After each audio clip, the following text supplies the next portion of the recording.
using different wavelengths of light to cause different effects on different cells in the body, different positive effects. Okay.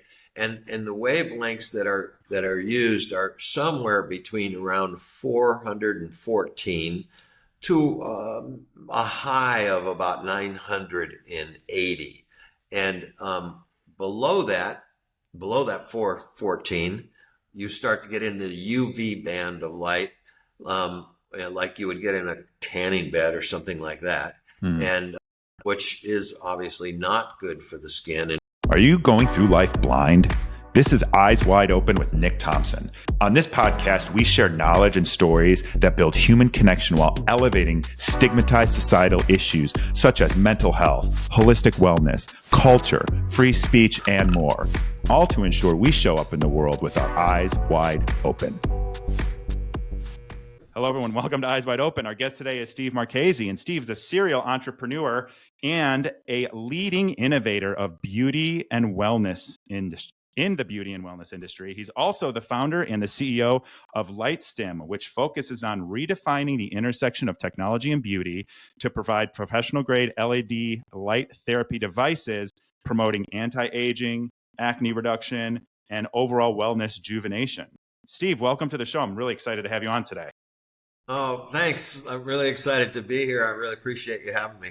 Absolutely. So I've been sharing with probably the last 6 months how this show and my guests have become almost like a stream of thought of what I'm wondering about.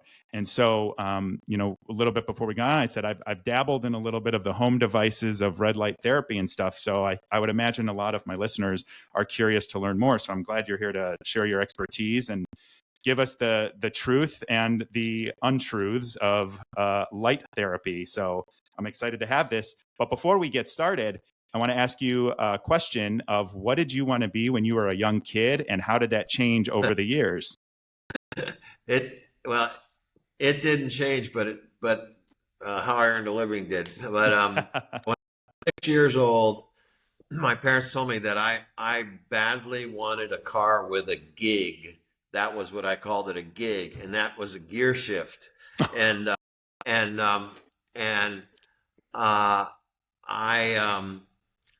What that transformed into was opening the first detail shop in the world, and in the mid '80s, franchising that, selling 155 franchises across the U.S. We built that industry basically. Like, we had 200 pieces of major press, like ABC, NBC, CBS, National News, Lifestyles of the Rich and Famous, front page of the Wall Street Journal, 6 pages in Fortune. I mean, just like on and on and on, and all the car magazines. And I still to this day love cars, but I no longer make my living that way. What was it about that cars and detailing and everything that was so exciting to you? I'm not blessed. I'm kind of the opposite of blessed, of having a critical eye. And so, like, I spot out points really easily, and that's in all things. Think visually, or things in business, or that sort of thing. And I'm not a critical person. I never make a critical remark about somebody or anything like that. But my eye just seems to go to things, and my mind goes there too, of like, what's wrong with this picture, kind of thing. And I'm the same way. And it's not even just visually stuff. It's like, something's not right here. I have to investigate, and it's a blessing and a curse.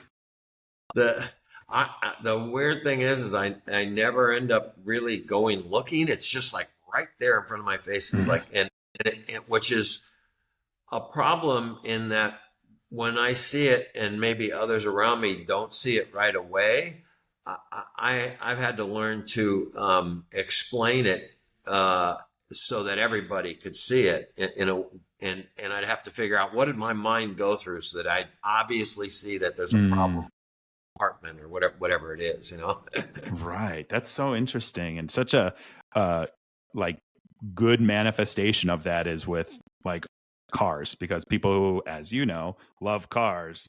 Yeah. They care a lot about that. Particularly in Southern California where I live. Exactly. So how did you decide to sell off that business and get into the wellness technology space? Um, we had done it for enough years and it was worth a lot of money. We were very big and I literally worked 7 days a week Mm. from 7 in the morning until 9 or 10 at night, and I did that for many years. And and so then my wife and I built homes, custom homes, for about 6, 8 years, and then a girlfriend of hers told her that she had tried this handheld LED light and it actually made her wrinkles better, and that she should try it, that my wife should try it. And so she got one. I guess the girl knew the inventor because it wasn't really, Yeah. it was a kind of a company, but not really. And the girl knew the inventor. So my wife got one of the handhelds, and and she starts using it, and she notices after a few weeks goes by that she's no longer looking in the mirror in the morning and being critical of what she sees on her face. She's looking in the mirror and she's going, hey, that looks a little bit better. And this is a really good thing for the husband when your wife wakes up and starts seeing good things instead of bad things in the morning, right? And she kept it up, and then after a couple of months, like, not only were the start of wrinkles to becoming less, like maybe not as long, maybe not quite as deep, but she started to tighten up here too. And she's like, so she sent some pictures to the company, which was really two inventors at the time working out of their garage. And she said, thank you for this device. This is awesome. I love it. And they came back to her and said, hey, you're nice looking. You're the right age. Would you be our spokesperson? And she was like, sure. Like, Oh I'm my in gosh. business. I'm not busy. And incidentally, I had met her when she was 16 and I was 22. We opened our first business within about 2 weeks, which was we made lamps, Oh and we wow. called it Shady Lamp Company. That's and awesome. and so she was always kind of the organizer, and she's the president of our company now and runs the day-to-day operations. She's very well organized, and mine thinks that way. But anyway, we found out that, typical with inventors, the business was really not a business. It was really out of business. They were actually bankrupt and hadn't realized it yet. And so we bought the rights to the technology, Mhm. and we started building the thing and learning about it. I actually spent 3 years just educating myself on light, basically, Right. on all different types of light and and and then we grew it from there. Now, as a brand, we're the largest manufacturer of LED medical devices in the United States, probably in the world as a Yeah. brand. And we sell to about over 50,000 spas, med spas, doctors' offices, wellness clinics, another 15 or 20,000 locations that are franchises like gyms, facial places, massage places, Oh wow. wellness recovery clinics, and have about 1 million consumers that use our handheld devices. Wow. Well, congratulations. That's something you maybe stumbled into, but to recognize that there was a lot to learn there is pretty cool to hear. Oh yeah, we didn't know anything, and at that time, our public was almost non-existent. We were Yeah. like so early on that we've gone through a lot of interesting periods. Like, we Yeah. went through a period of in 2007 to 2009, when a lot of Chinese handheld devices were coming into the marketplace. So there'd be a guy here who would start a company. He'd import the product, and then they'd sell it to the prestige retailers like Neiman Marcus, Sephora, Nordstrom's, and we were actually approached and particularly because we were a U.S. manufacturer, we said, we can't do this because we're told that if we go on your shelves without having FDA clearance and the FDA finds out and gets upset, we could never be able to get FDA clearance or approval. Wow. The FDA approves drugs and they clear devices. They use the definition of cleared and approved is basically the same. It's safety and efficacy testing. Yeah. And so we went, okay, so we're not going to do that. We're going to go through what took 3 years to get our first FDA clearance of our handheld device for wrinkles. And by the time we got clearance and went to the stores and said, hey, we got clearance now, we want to go on your shelves, they were like, no, we don't want to ever see LED again, because they had lost millions of dollars with these cheap overseas devices that not only didn't work, but broke all the time. And so it wasn't until 7 years later that they had forgotten about what all the money they lost, and then they actually came to us, and we're in all those prestige retailers now. Well, that's good. That's a good story, and probably better in the long run, in a sense, because people are starting to learn a little bit about light therapy. But I know for me, it's the beginning kind of my understanding of it, which what actually triggered me being interested in it was learning about the impacts of like blue light on you and your brain, and how you shouldn't, look at your phone before bed, stuff like that, because it messes with your circadian rhythm. But what I want to do is get, for the audience that doesn't know or is still in their early stages of learning like I am, what is light therapy and what isn't light therapy? So, in its simplest definition, it's basically using different wavelengths of light. And what's a wavelength? Well, you could look at a wavelength of light as a color. So in the main colors that are used in red light therapy, it's called, but it's a little bit of a misnomer because it's not just red light, but is blue, amber, red, and infrared. Infrared looks like a clear bulb that's not lit because the human eye can't see it lit, but it is. We just can't see it without special eyewear to see it with. Anyway, using different wavelengths of light to cause different effects on different cells in the body, different positive effects. Okay, and the wavelengths that are used are somewhere between around 414 to a high of about 980, and below that 414. You start to get into the UV band of light, like you would get in a tanning bed or something like that, and which is obviously not good for the skin and can cause problems. And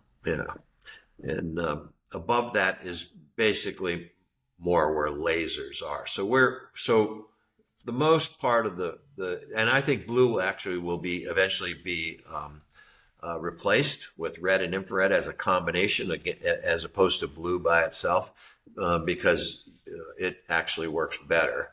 And mentioned there are certain problems that could happen with blue, so it's really, you're really looking at amber, red, and infrared are the main wavelengths that do everything. And what are some of the benefits then and detractors of like the blue light, but what are some of the benefits of the red light and the amber light? Okay. When used properly. Right. So, and when manufactured properly. So I'm going to answer that question from a standpoint of the clinical studies that have been done, as opposed to saying that light stim, it has those benefits. Yeah. That would be illegal for me to do if the FDA hasn't told us that we could say that on that certain device. So, but what we do know that red light therapy does is it definitely can improve wrinkles, and how it does that is your cells. And if you remember a little bit of high school biology, the mitochondria of the cell which is kind of the powerhouse of your cell. It's kind of the engine of your cell.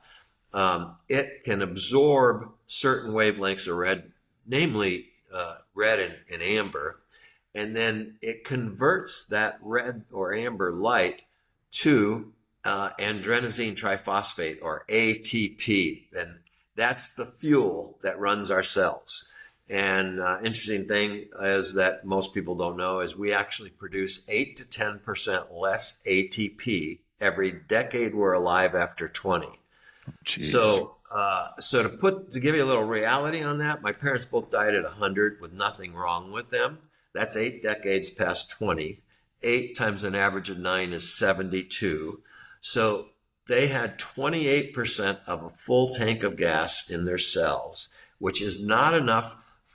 What happens is the cells start basically misfiring, malfunctioning, and shutting down, and you die, a natural death.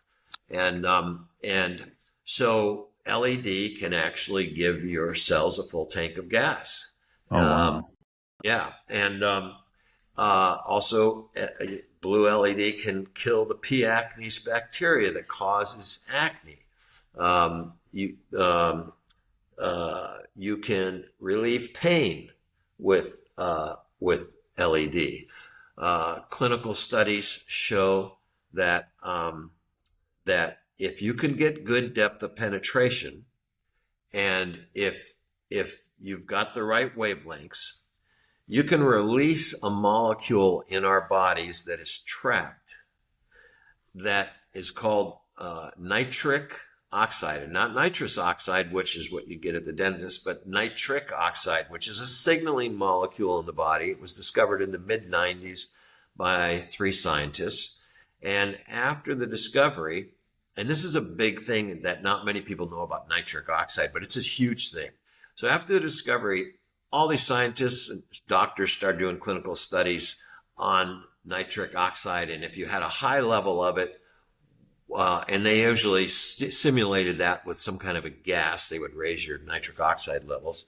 And if you had a high level of it, well, what maladies of the body and what diseases did that help? And it was so successful in so many things that they dubbed it the miracle molecule.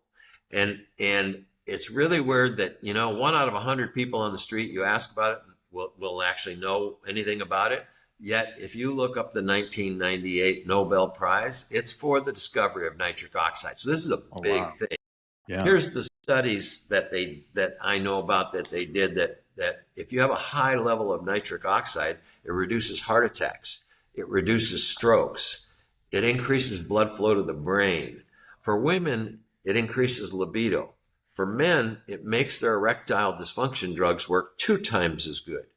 And that's for the 60% of the male population. And yes, only 60% of the male population can actually benefit from Viagra and Cialis. And the reason is that the other 40% actually don't have enough available nitric oxide to activate those drugs. And that is what activates those drugs.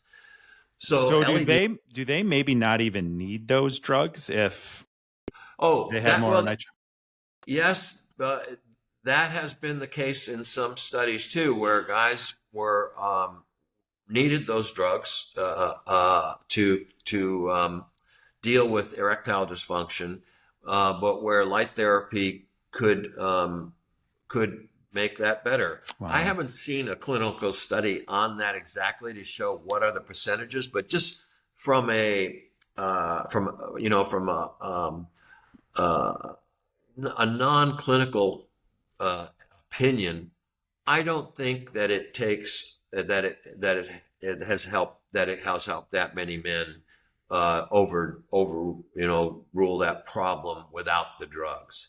I think that it's helped a lot of guys maybe where the drugs didn't work before and then they can work, but I have talked to people that's happened to. All of a sudden now they don't need the drugs anymore, but it's been rare. I would say it's been rare. Same thing, that there's like a myth on the internet that's really pushed on the internet is that LED is going to increase your testosterone. That's complete, total fraud. There's no clinical studies backing that up. And if someday there's one clinical study, you really can't believe this until there's been 20 clinical studies. Because vested interests can make clinical studies come out however they want them to come out. Oh, we've had lots of guests lately on that have discussed the situations that we have with some of the approval processes and the studies that are being cited and where they're funded from and why certain things aren't allowed to be studied. And a lot of them have to do with ways we can easily, naturally heal ourselves. Right. So, so the other things that nitric oxide, having a high level of nitric oxide helps is it builds the immune system. For athletes, it gives them more strength, more stamina, and a faster recovery time. And I'm talking not only a faster recovery time from injury, but like basketball players, when they go away and they play 3 games away at another city, the best players don't play every night in a row. They definitely have to at least take off the middle one usually. Not all of them, because they don't want all their best players not playing that second game, but this happens a lot. Well, LED can actually allow them to play 3 games in a row. And we have teams that have use our bed and ship it to their away games so that their players that have our bed in their homes and they use it regularly when they're home can have the bed to use when they're away. So you're actually using light therapy to help athletes recover faster so that they can continue to perform at the optimal level. Yeah, we have so really pretty famous running back Saquon Barkley. Oh, you mean the GOAT of last year? Did you see him flip over backwards over that player? Yeah. Okay, so 2 years ago, he suffered a high ankle sprain. Yeah. 9 games left in the season. They told him, "You're done for the season. Like you're running back. We're not going to put you on when you're almost better. You could injure yourself even worse. So you're done for the season." We flew him one of our LED beds to his house in New Jersey. This was really interesting meeting this guy. Super nice guy, like not super tall, but his thighs were like this big around. They were unbelievable. I mean, he doesn't go down. He's got strong boulders for legs. Instead of missing the last 9 games, he does 3 and 4 hours of treatment a day on our LED bed. Wow. Walks back on the field 2 weeks later and sets a personal record of 206 yards. Like, the commentators were like, "Do we need to drug test this guy? Like what? Like what's happening?" That's unbelievable. But we have lots of stories like that. And then how did he find you, or did you find him? That's so interesting. No, we contacted him. Actually. Okay. Yeah, when we saw what happened, one of my team members is really into sports. I don't have time to watch sports. I work too much, but we were able to get to his manager, and his manager's like, "Bring the bed right now." Like, yeah. You would think that like the whole team would be like, "Steve, come on in." And so here's what's funny.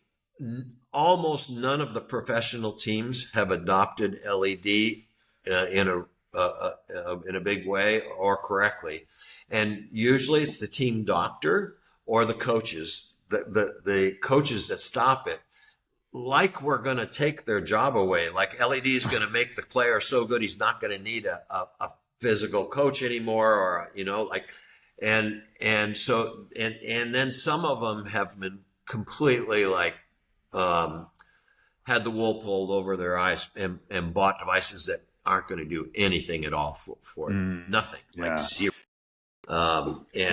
I definitely want to get into that too, because I think the marketing of it, but it's so interesting because I know you don't watch sports. I'm a big Bears fan. We suck again, still, however you want to put it.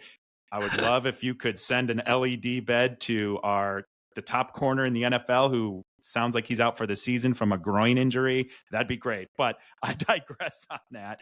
I think what's interesting about that is that's almost like another manifestation of people being scared of new advancements that break the traditional way that they've done things. So if those team doctors for Saquon, let's just say, those team doctors are feeling like you're out for the season, and then he's back a week or two later, given his best performance of his career, it becomes like an ego thing almost. Like they Well, feel threatened.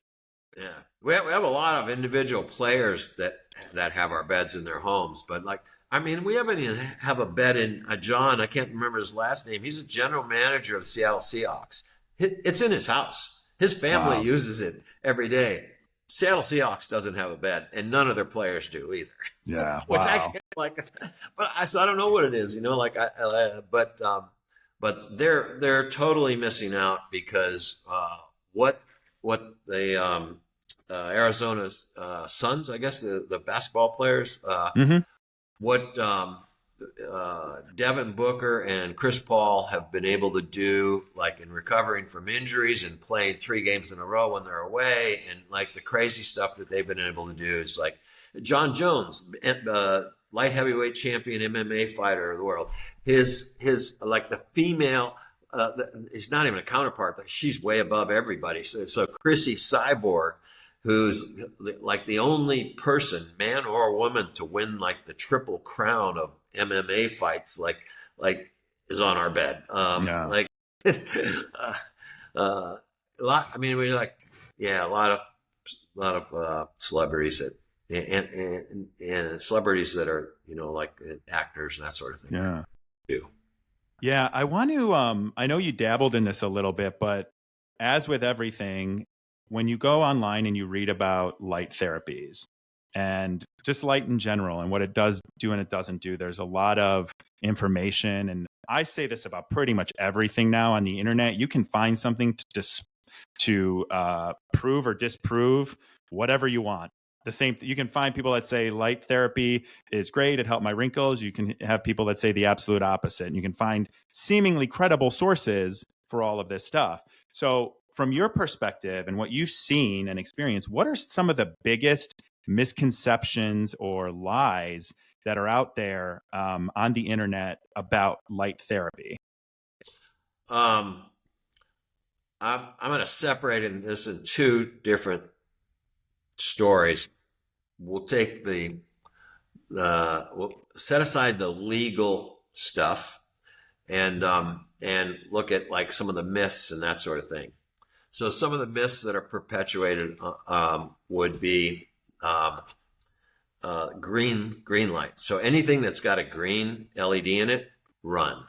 Like green was being promoted by China as, I don't know why, maybe they make more money on green LEDs or something like that, as something that would help hyperpigmentation. And it doesn't work any differently than infrared, amber, blue, red. All of them work the same. Wherein on hyperpigmentation, which is it'll work on one person, it won't work on the next 10 that you try it on. Then it works on 3 people. It doesn't work on the next 7, and it doesn't work on the next 40. And then it works again for 2 people. There's like no rhyme or reason for LED helping hyperpigmentation. But when an esthetician uses red, amber, and infrared with the right products, they get unbelievable results but it's because of the skincare products that they're using, and it's consistent, where it'll lessen this hyperpigmentation. And the light just makes the product penetrate better and increases the efficacy of the ingredients, actually. Oh. Yeah. So, like I said earlier, testosterone, if you see somebody advertising testosterone, it's total fraud. It's like, maybe somebody can say that their testosterone went up, but there's no clinical proof backing this up. Probably the one of the worst products on the market is anything that's flexible. So any LED pad that's flexible. So the problem with flexible devices is for the last 40 years, they've all gone out of business. And they've gone out of business for 2 reasons. For one, although the printed circuit board that the LEDs are soldered to is flexible, like you can flex it. Yeah. Mm-hmm. What isn't flexible is the solder joint itself, and they crack. And so you constantly have repairs. Matter of fact, there's one manufacturer who has sold a lot of devices, and they actually put something in their manual that says, if you don't bend this too far, you might get a shock. Like, I was like, really? Like, Wow. yeah. And so, and the other thing that's a problem with those is you can't use LED bulbs on a flexible device, because if you've got a flat device and you've got a bunch of bulbs sticking up from it and you flex it like this, they're going to come together and can break. Yeah. So what you have to use is what's called a surface mount LED, which is basically like a little computer chip. But the problem with them is, unless you're buying in huge millions of quantity of them, you're going to get them that only are emitting light in 180 degrees, as opposed to something like this. So they're only, which has no ability to penetrate. So because it's not penetrating, you're not affecting enough cells. And so results are not that good. They're also typically, not always, but typically pretty weak LEDs. One of the devices that's on the market now that got FDA clearance, but it's so weak that the FDA basically mandated it to have no less than a 30-minute treatment on an area, which is like, that's a really long time. Yeah. And we have FDA clearances for 3 minutes on an area, for 5 minutes on an area. And so these companies typically haven't lasted. So, and that's, and when I say flexible, most of these masks are somewhat flexible. Mm-hmm. And that's, and there's similar reasons why they don't work really great. But mostly they don't have very many LEDs. You know, they'll have 12 to 40. One of them's got, I don't know, 70 or 80. We've done research for 2 years on it because they're really selling well. These masks. I know. Well, I bought one. I told you that before we started filming. but I don't see them working, though, is what I don't see. Yeah. And really, it would take more like 250 to 350 LEDs in a mask to actually work really well. And wow. And yeah, so and then is that at like a certain what would it be, wattage, like certain power? No, it isn't. So that's another fallacy actually that's perpetuated on the internet, is that somebody will go, oh, our device puts out X number of milliwatts or X number of joules. It's like so cool. But if you look at the engineering of the device, it has some barriers to efficacy, like a barrier to deep penetration.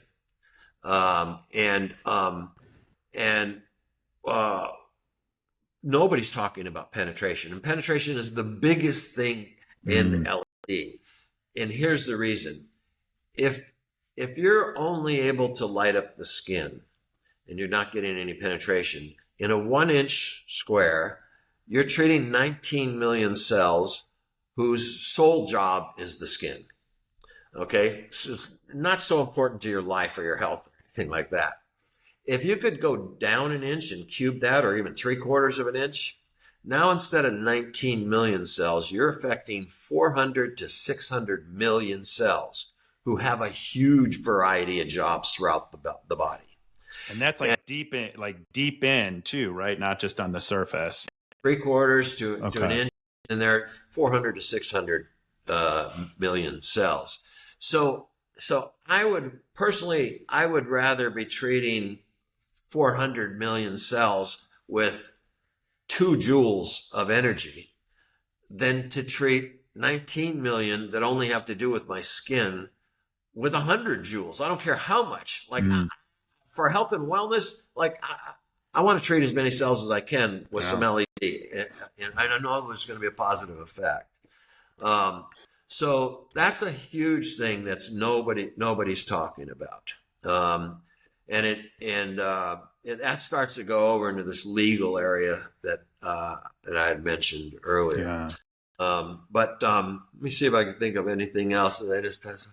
Oh, the other thing is multiple wavelengths. So please look up on Google, ask Google what happens when you emit multiple wavelengths simultaneously. And you will find old science and new science, and science for a long period of time, that has proven that they have a tendency to cancel one another out. Not completely, but So then if it's like two different lights at the same time? Right, because like a 630 red and a 660 red, and you could see these numbers whenever you look at somebody's devices, or a 630 red and an 850 infrared, and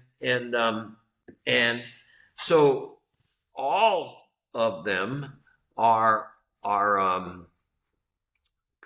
come under the weight and the envelope of that science, and our inventors in 2000, so our company's 25 years old, our inventors in 2000 stumbled onto, face planted into the answer around that, and nobody else has ever since.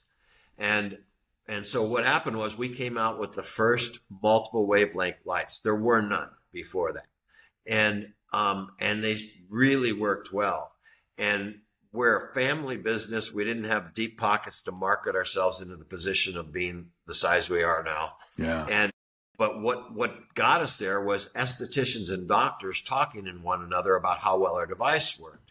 So everybody saw this happening, and everybody started using multiple wavelengths, which made their device not work as well as when they were using one wavelength. So that increased our business even more. There was actually a company called Baby Quasar, which no longer exists. They were bought by a Chinese company, and I guess they did away with it or something. But they had actually a really good device, and it had 4 wavelengths. But what they did that was different was their instructions were to use this red wavelength for 2 minutes, turn it off, turn on the amber wavelength for 2 minutes, turn it off, turn on the amber wavelength for 2 minutes. They got great results, just like we was. Like, they could have been good competition for us, except that it took longer because we were able to do the whole thing in 3 minutes, all the wavelengths simultaneously, and get these great results. But so if I was in the public domain, I would not buy any device that had more than 1 wavelength. Okay. Because you can do better with 1 wavelength than with multiple wavelengths, unless you're buying our device, which we've got patents on the multiple wavelengths. Right. So that's actually like a huge one for people. Yeah, and I can see with how this has blown up. I mean, even a few years ago when I first learned about it and I started just looking at some of the devices and available since then, I mean, I marketed them constantly. They all have these, boisterous claims. I haven't actually, now that I've been thinking back about the FDA thing, I don't know if any of them have any FDA approval, and they're just kind of making these claims out there about, this can basically do everything you need it to do to make your life better. Should I tell you about that? What's happening in the industry with? Yeah, I want to know, and then I also want to find out what makes a good device or treatment with therapy. So yeah, go for it. Tell me what's going on in the industry. I think so far, no green, no flexible, and no multiple wavelengths unless it's licensed. We're the only ones that have the patent on that. So the health and wellness industry as a whole is blowing up. Mm-hmm. Vitamins, wellness clinics, LED, hyperbaric, all of it's blowing up. And it's been doing so for about 5 years. Okay. It was more early adopters before 5 years ago. I'd say it's almost mainstream right now. It's going crazy right now. But in April of 2023, the Federal Trade Commission put out a warning letter to the health and wellness industry. And I have this, I could get it to you, and you could have it on your website or something if you want, just to back up what I'm saying, these 2 letters I'm going to tell you about. Yeah. And basically what this letter said was, this warning letter said was, to the health and wellness industry, you guys are duping the public with unsubstantiated claims, and we're coming after you. Mm. And we're not only coming, we've already started coming after you. As of the writing of that letter in April of 23, they had already identified, investigated, and penalized 670 companies. I don't know how many since.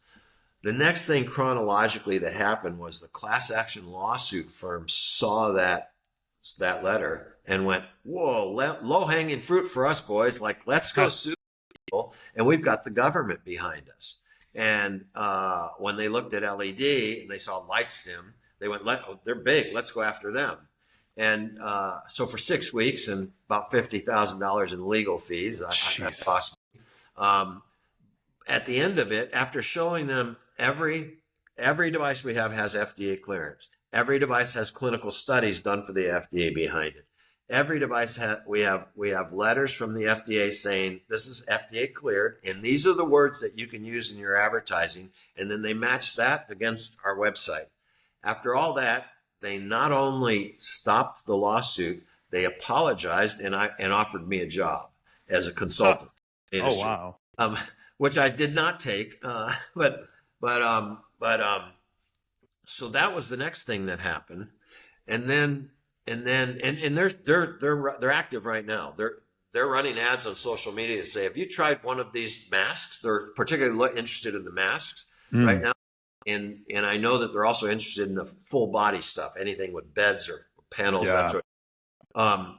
And they're running ads right now and say, if you've tried one of these devices and aren't getting the results that were being promoted to you, call this number. So they're going to have a field day over the next 10 years with the whole health and wellness industry, because a lot of, there's probably a lot of fraud that goes on with vitamins also. I was going to say, I hope they go after supplements next. Yeah. And they are. I started looking at some of those companies and some of them are big vitamin companies. So the next thing that happened about 8 months ago, I think, was a very large law firm, one of the largest in the United States, called King and Spalding, headquartered in DC, over 1,300 attorneys, a 25-year working relationship with the FDA and the FTC, came out with a white paper and opinion letter. This is their opinion. This is their white paper. They're 100% responsible for the information in it being correct. And what it was on was I think it was January of 2020, the FDA acted on a problem bottleneck that they were having. And they were having this bottleneck with all these Chinese devices coming over, wanting to get FDA clearance. So that was a good thing. They're trying to do the right thing. Yeah. But it was bottlenecking the whole department that worked on these clearances. They call it 510K clearance, FDA clearance, with a device that, LED is basically harmless. You never hear of anybody harmed by an LED. It's what the FDA calls a low risk device. And all the reviewers were working on that and not taking care of, over here, there was a clinical study where somebody died because of the product or whatever, Right. And so the assistant director of the FDA came up with this idea, shared it with his team, and they wrote up a new regulation, and they called it the exemption. It was for LED, and it was for the what's called ILY category. And the ILY category is basically pain and increased blood circulation category, and which is the category for anything that's full body. So an LED bed, a tanning bed converted to LED, a panel that sits on the wall that's advertised showing a person exercising in front of it. So that's full body. The person doing it thinks they're getting full body. All of these different devices. A stand-up tanning booth that has red tubes in it, not even LEDs. So this exemption was not just for these full body devices, but they were the only ones really affected. Still, a handheld device being exempt or maybe even a small panel, like maybe for the face or for shoulder or something like that. They could benefit if they followed the regulation. They could benefit from the regulation. So what happened basically was that this exemption really affected full body devices, but nobody knew it back in 2020. Even us, we didn't read the regulation because we didn't care if they came out with an exemption. We were still going to take our products through the FDA. We're still going to do clinical studies because, like, we probably own 75 or 80% of the professional market, selling to 50,000 spas and 20,000 locations for franchises and stuff. So we didn't read it either. And these guys did a white paper on it, basically dissecting the regulation. And here's what they found. They found that the regulation, first off, it has two requirements that you have to meet to be able to join the exemption and do the things that it says to do in the exemption. And the first one was that you need to be using the same claims as a device that actually has FDA clearance, that did the studies and got through and passed all the tests and got the clearance, and nothing more. Everybody could fix that tonight, no problem. That's digital, easy to get your claim comply. But the second thing said that you had to have the same scientific technology. The reason they wrote that was that the FDA is not going to get to see these devices that goes on the market, yet they're responsible for the safety and efficacy of it, even though they're not the best cops on the efficacy end of it. They kind of let the Federal Trade Commission handle that, where people are getting, defrauded and whatnot. So they felt that if another device had the same technology, if somebody did all the clinical studies and all the tests and passed all the tests for the FDA, then that device also would pass all those tests. So it was safe and it was effective. But the truth is, and I'll get into that a little bit later, none of them actually had that same technology as a device that had gotten FDA clearance and passed all the tests.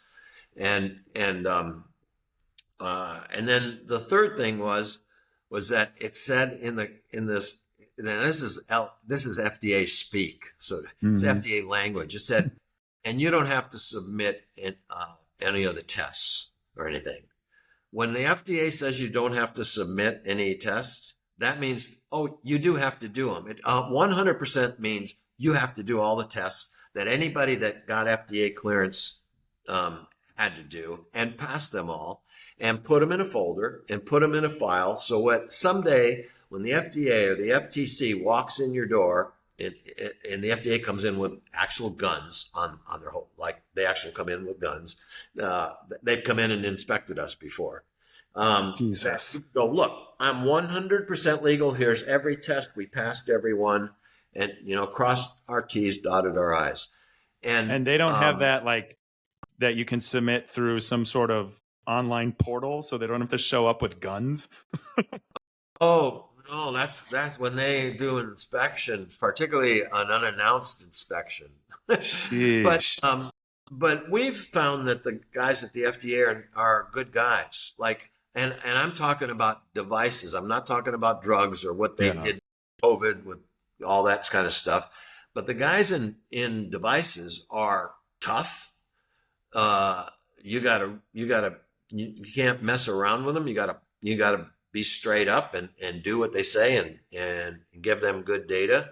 But they're really easy to work with if that's what you're trying to do. If you're trying to pull the wool over their eyes, that's not going to work. Follow the law.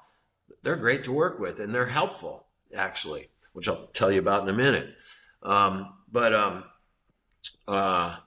So King and Spalding that wrote this, they then had the actual assistant director of the FDA who came up with the idea of the exemption, and he and his staff wrote the exemption, verified every word in their letter, that to make sure that it was right, because they got their name on it. They're going to put it out. They don't want they could be sued, actually, really. Right. And but basically, what it basically says is, like, if you don't have the same technology, you're illegally in the marketplace. You need to do a 510K FDA clearance. You need to, Right. because nobody knows that whatever technology you're using that isn't the one that got through the FDA, we don't know if it works. We don't know if it's safe. Right. So it shouldn't be on the market. It's in violation of the Food, Drug, and Cosmetic Act, which is punishable by fines and 1 to 10 years in prison. And you need to, like, do the 510K FDA clearance route. So to give you an idea what it took to get through the FDA, our bed came about, like, we never planned on building an LED bed. We were doing so well with professionals selling our handhelds, stores selling our handhelds. And we had our panel for the face that was being used by estheticians and dermatologists, plastic surgeons. And we had a great business. And when our son, who is now 36 and is our COO, he runs manufacturing. He oversees manufacturing, oversees regulatory with the FDA, and research and development. We have a whole team of engineers here that have been with us, doing our devices in years. Anyway, when he was 21, he went in the hospital to get his tonsils out, and everything was good, and he was in recovery. And then all of a sudden, 2 hours later, everything wasn't good. All his vital signs started going south. From tonsils? Having his tonsils. Oh my God. And his blood pressure shoots up to 210 over 165. He starts hemorrhaging. They throw him back. When you come out of surgery, if they've got to put you back in surgery slowly, they have to give you all these drugs to make the drugs that they gave you to put go away. Then they've got to give you the drugs all again. He's in surgery again for 4 hours. They keep him for 4 days. They give him back to us and they go, your son has got dangerously high blood pressure. Like, he could have a stroke. He could die. You need to do something right away. And we're like, shit. No, like, you can swear. My wife and I are normally alternative-minded medicine first at any rate. All these anti-aging doctors and integrative medicine.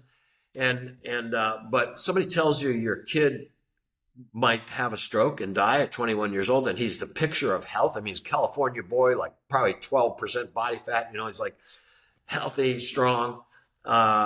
You put aside your considerations that the drugs that might lower his blood pressure might actually make him impotent, a 21-year-old male, and go, we're going straight to regular medicine. We're putting you on the drugs. And that's what we did. The drugs dropped him 3 points, and that was it. And we're like, all right, we're done here. We're done with drugs. And so then we started going to, the best anti-aging integrative medicine doctors. We know them all. We meet once a year with them in Vegas at a big convention. We sell to them all. Went to naturopaths. We went to Chinese medicine. Nobody ever found anything wrong with him physically, and they did every test under the sun. He was like, he didn't want to be probed by anything else ever again, and nothing lowered his blood pressure. And my wife and I were very distraught. We have a very close relationship with him. We work every day together. We're a team. We have a great time working together. It's not a typical family business, like where there's problems and stuff. Yeah. We have a great time. And we kind of were apathetic. We didn't really know what to do. And I was sitting in manufacturing, having a conversation with him about something one day.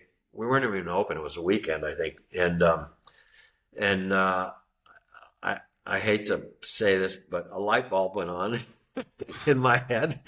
And I realized that every day around 2 o'clock he passed out, like no energy left. And I'm like, you know what, Chase? His name's Chase. I go, maybe for some reason your cells aren't producing enough of that ATP, that fuel source of the cell, and maybe they don't have a full tank of gas, and maybe that's why nothing works. Like none of these protocols work because the cells don't have enough energy to carry out whatever their job would be when we try protocols. I go, we should build a full body something. I didn't even know what to call it. And we'll just use wavelengths that we know are going to be absorbed by the mitochondria, and put a couple other wavelengths in that we know work well with those wavelengths. And so the bed took 6 years to perfect, but in 60 days, he and a welder and an engineer, and I say a welder because we made this thing with 1/4-inch steel plate that was about 8 inches tall, 7 long, 3 or 4 feet wide. So it was like a square of this 3/4 inch that we powder coated white because everything Lightstim does is white, very like apple looking, and used a straight piece of glass because that was the only thing that we knew would let the light through without distorting it, and which is, you know, no fun lying naked on a straight piece of glass because you find every bones that sticks out whole body. You hurt more when you came off the bed than when you went on. It doesn't matter about the LEDs. What should help pain? It was like not optimum. The only good thing about this bed is it had the same wavelengths in it that we ended up using after 6 years of R&D working with the FDA on the bed that we finally did bring out. He lays on it 3 days a week, and 2 months later, his blood pressure is 130/80. And we're like, whoa. How many days a week? 3? 3 days a week, 40-minute treatment. Wow. 2 months later, his blood pressure is 130/80. And we're like, whoa, this is going to help a lot of people. Maybe we should build it. What we didn't know was occurring was the bed was releasing trapped nitric oxide. That bed was releasing. I could say that. I can't say anything about our existing bed, but that bed was releasing trapped nitric oxide, which I didn't tell you this benefit. Clinical studies show nitric oxide lowers high blood pressure. So not the increase in ATP that my great idea had nothing to do with what I thought. It was we were releasing trapped nitric oxide in his body, which lowers high blood pressure. So it wasn't able to do its job because it was trapped. Right, exactly. The body's not able to utilize it, okay? And it was inhibiting the production of ATP, okay? And I mean, we actually ended up doing clinical studies for the FDA, and we lowered high blood pressure like 2 to 4 times more than drugs. Wow. We had people that were like had 160. A lot of people had 160 to 180 systolic, which is very high. That's possible. You want to be like 120, right? Like 120, 130. That's right. Yeah. In 3 treatments, I mean, we did a two-month study, but in 3 treatments, we brought them down 30 to 40 points and got them into normal range. Anyway, safe range. Thank God. No, but that device, we've been working with the FDA for 3 years on that. We've got another year or so to go, probably, to get FDA clearance on that. So we go, we should build this thing. First thing I thought of is we're going to go to the FDA and we're going to talk to them because this is like, I need a heads up engineering wise. Like we could spend millions of dollars developing and then take it to them and have them laugh. Like, why did you do this? Yeah. And we actually went and saw that guy, that assistant director. And because we had developed a relationship with the FDA because we were doing everything right. We weren't trying to fudge on anything or cut any corners. And I sat down with them and I said, I need a heads up engineering wise. We want to build an LED bed. We don't want to bring it to you and have you, laugh us off, so could you do that? Could you give us a heads up on some things that we should or shouldn't do? And he goes, I'm going to save you a lot of money, Steve. He goes, don't bother developing an LED bed. Don't write us a check. Don't write the FDA a check, because all of it will be wasted money because they don't work. And I go, what? And he goes, they don't. I go, what do you mean they don't work? And I go, it's a larger iteration of other FDA clearances than we have. Same wavelengths we're actually using in this bed. And he goes, they're all just lighting up the skin. He goes, there's no depth of penetration.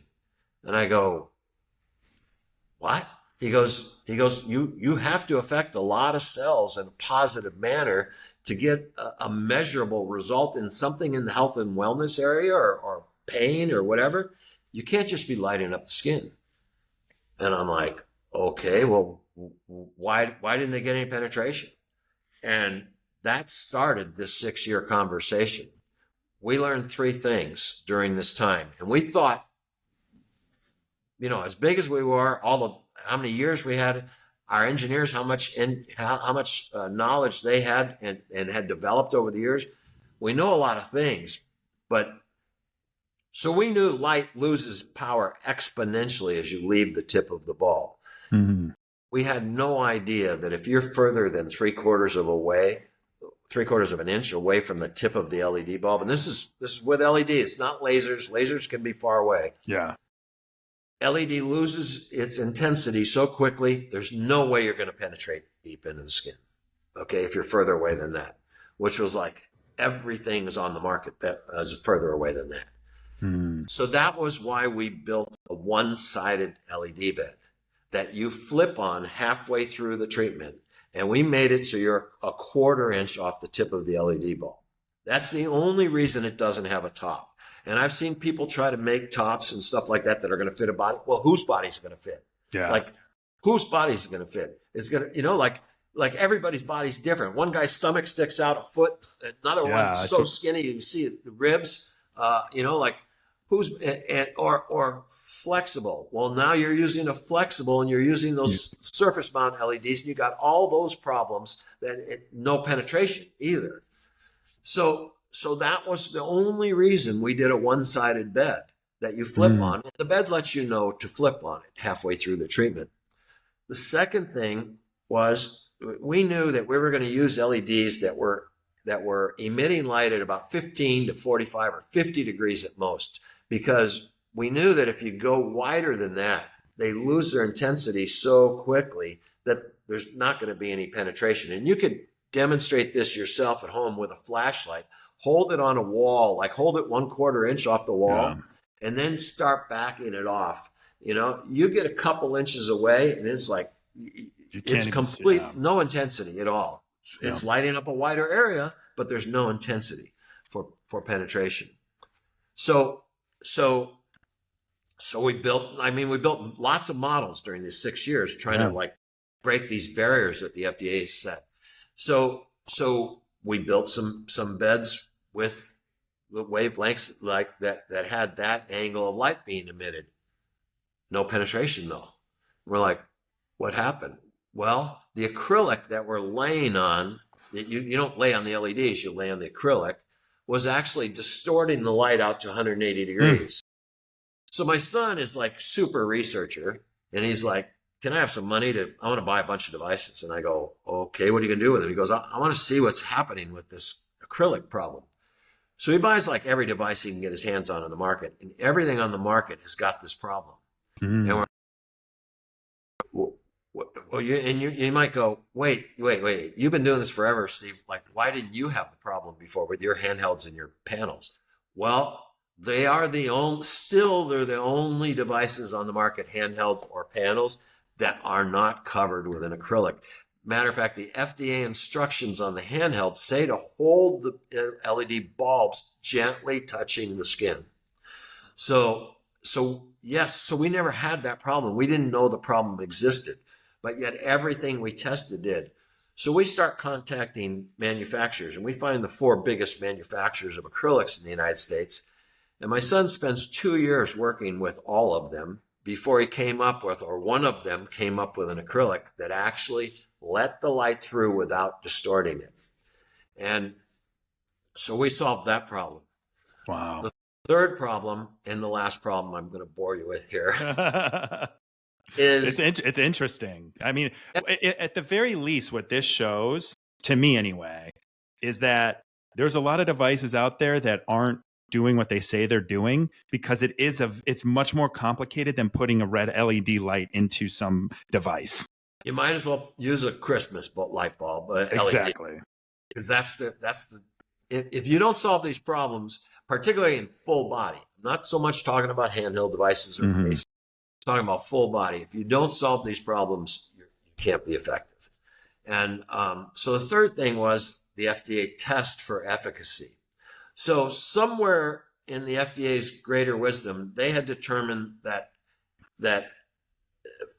when the skin temperature is between 40 and 44 degrees Celsius, which is 104 to 111 degrees Fahrenheit, which sounds really hot, which is really hot outside temperature.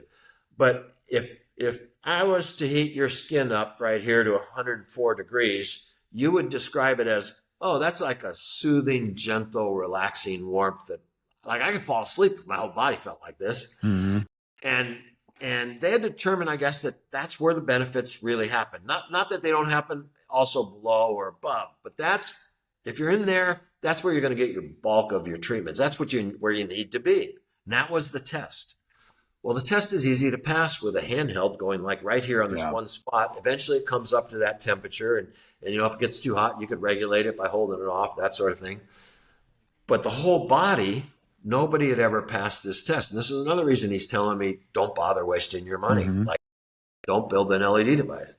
And because what happens when you lay your whole body on a sheet of LEDs, or you stand in front of a panel of LEDs, the best case scenario, and because 104 degrees is hard to hit, the best case scenario is that your torso, that has a lot of mass to it and will hold heat, might come up to 104.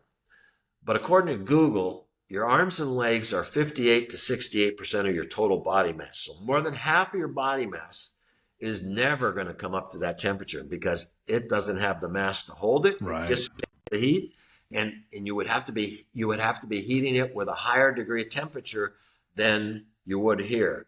And you can't just turn up the temperature on the whole bed, as actually one LED bed on the market did that to try to bring it up, because you will burn the people. People were burned. They told people you can start out with like an 8-minute treatment, but you have to work your way up to 12. Well, you have to work your way up to 12 because it's so friggin' hot. Like, and so then they frosted the glass to try and stop the burning problem. You frosted the glass, and we spent 2 years trying to come up with an acrylic that lets the light through without dispersing it. And they're making it worse. Yeah. And so nobody had ever been able to solve this problem. And this actually took us 3 years working full time, all of our engineers and my son, on this problem. We literally came within 30 days of going broke, the company, of actually spending all our money solving this problem. My son came up with this idea of instead of using a whole layer of sheet of LEDs, let's divide them up into these modules. So we'll put them in these little buckets, and we'll put an LED board on the top of the bucket with maybe 600 or 700 LEDs in each of these buckets. We call them modules. And we'll divide the bed up into 30 areas. That really divides the body up good if you're laying on it. And we designed and then built a special sensor. All this stuff is manufactured right here in Irvine, California, in our place, which we love to give people tours of. We're very proud of it. And each has a special sensor. Each module has a special sensor. So when you lay on our bed, literally within milliseconds, that sensor has identified what temperature that one module needs to be for the body part that's touching it, in order to bring that body part up to 104 to 108 degrees and hold it there during the treatment time. And a computer program is running the whole thing. So all of them are doing all the same function for different parts and different of the body that have different amounts of mass and dissipate heat differently. And we patented that. And that is how we passed the FDA test, and how, to my knowledge, still there's never been anybody been able to pass that. not legally, actually non-fraudulently pass that test. And so it's a science. Yeah. Like if you put all this stuff I'm talking about together, it is a science, and it's not something that you could learn overnight. It took us a total of 25 years to have the knowledge that we have on it. And it's like, like these masks, like we don't see them. I don't understand how they're selling so many of these masks. Like we've been researching, and we think we've broke the code on how to make them work, but mainly has to do with you need a lot more LEDs. Yeah. If you're going to use a surface mount LED, you need a lot more LEDs to actually really have a positive effect on wrinkles. So I want to ask you, I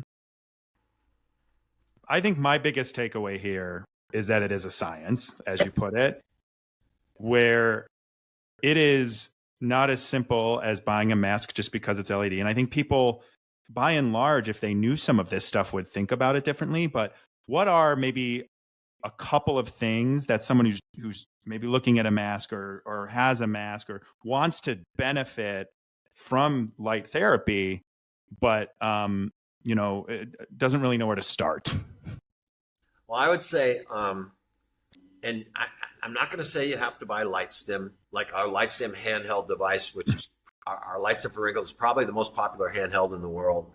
I'm not going to say that. I'm going to say find a handheld device that has one wavelength, like somewhere between 630 and 660 or 670 nanometers. That they call it nanometers, and they all advertise what they have, but just one wavelength so that they're not canceling one another out. And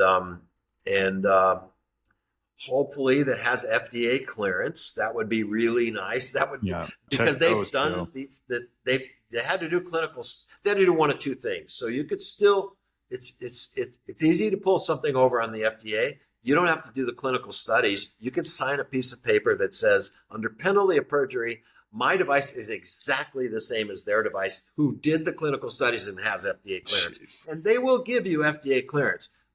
But you're putting your life on the line, because under penalty of perjury to the FDA, okay, you sign that if you're not going to do the clinical studies. But I would look for a device that has FDA clearance, and I, in particular, I like find a device that's made here in the United States. It's not that China doesn't make anything that's good. China makes some stuff that's good, and they have some great factories over there. If the company you're buying from isn't really an LED company where they can repair something right there for you, they're more of a what I call millennial marketing company, because the kids that grew up on the internet, and they know how to advertise. They're really good advertisers. But you should also be able to call the company. It should be easy. Their phone number should be listed on their website. You should be able to call and have somebody answer the phone and be able to transfer you to somebody that can answer your question.